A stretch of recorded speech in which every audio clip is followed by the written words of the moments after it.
Hello, and welcome to Catholicism in the Car. My name is Parker Zerbal.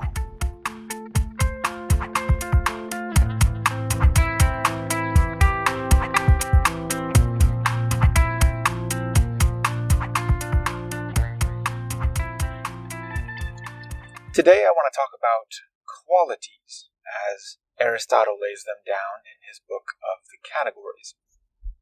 So Aristotle breaks quality down into four subsections. They are habits, dispositions, natural affections, natural capacities or incapacities, and then affections, and then also shape. He adds in as a quality.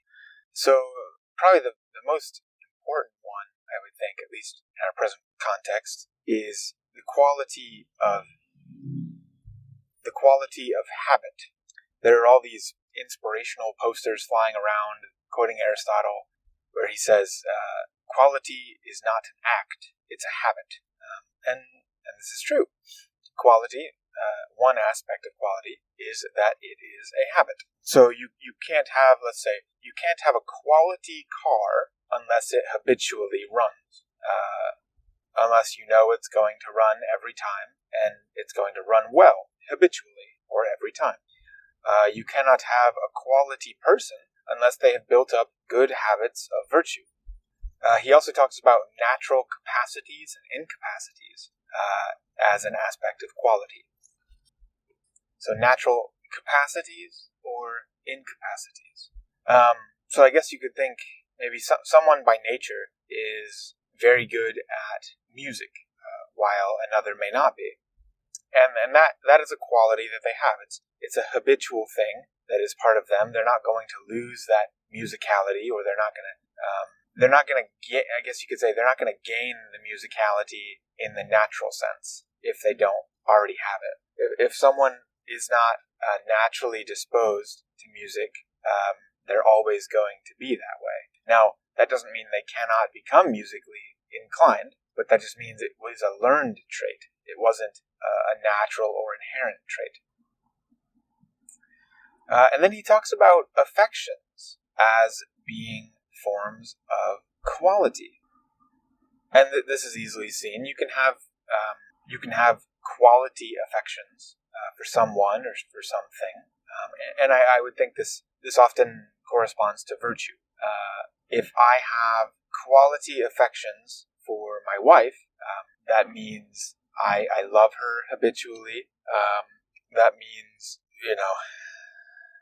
maybe even Aristotle would say, that means I have like a natural affection towards my wife.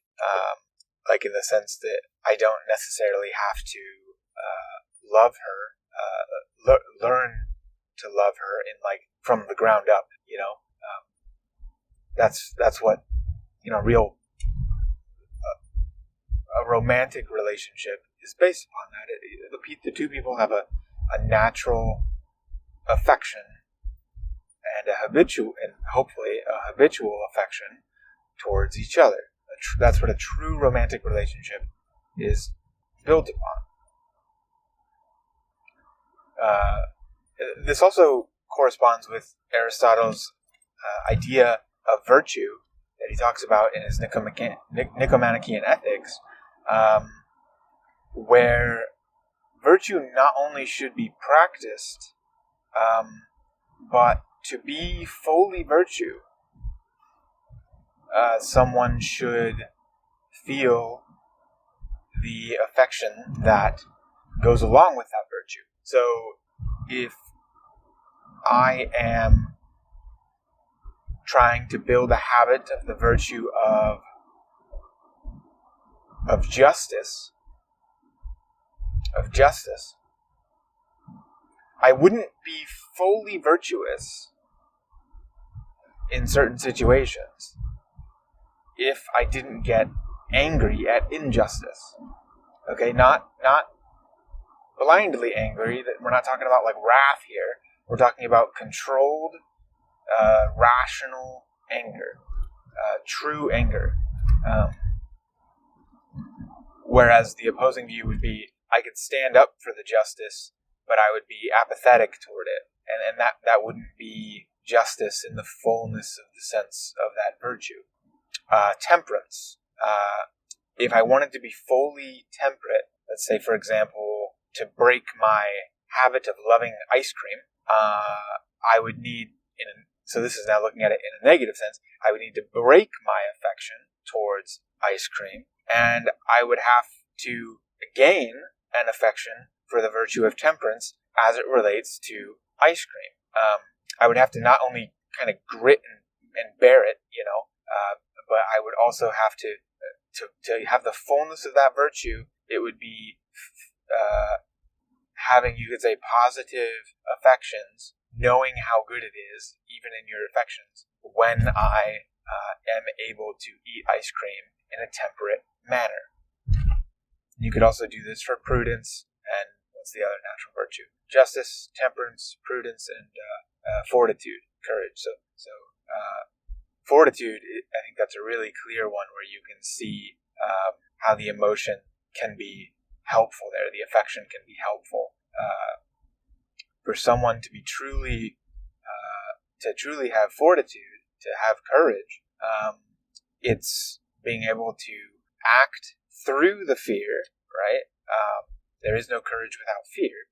Act through the fear, but eventually to have the person be so habituated in that virtue of courage that maybe that fear is lessened or taken away altogether of whatever the courage is being directed towards. Prudence might be a more difficult one to think about in affection. It could be associated with that.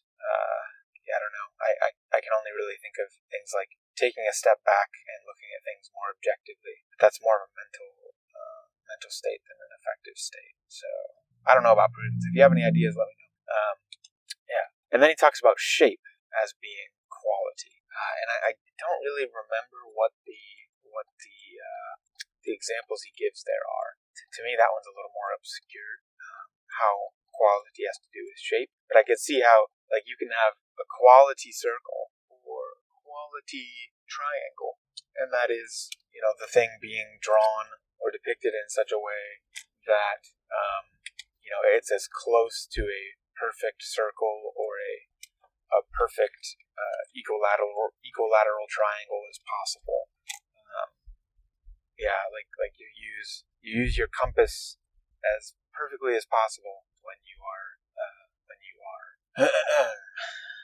drawing your circle, or you get all your angles as equal as possible when you're drawing your equilateral triangle. That's the only other way I can think about it. I'll have to maybe look back on that one and see if I can find some better examples, the ones that Aristotle actually gives. So, okay, there we go. There is quality, the third category that Aristotle gives out of his 10 categories of substance, quantity, quality, relation, place or where, time, posture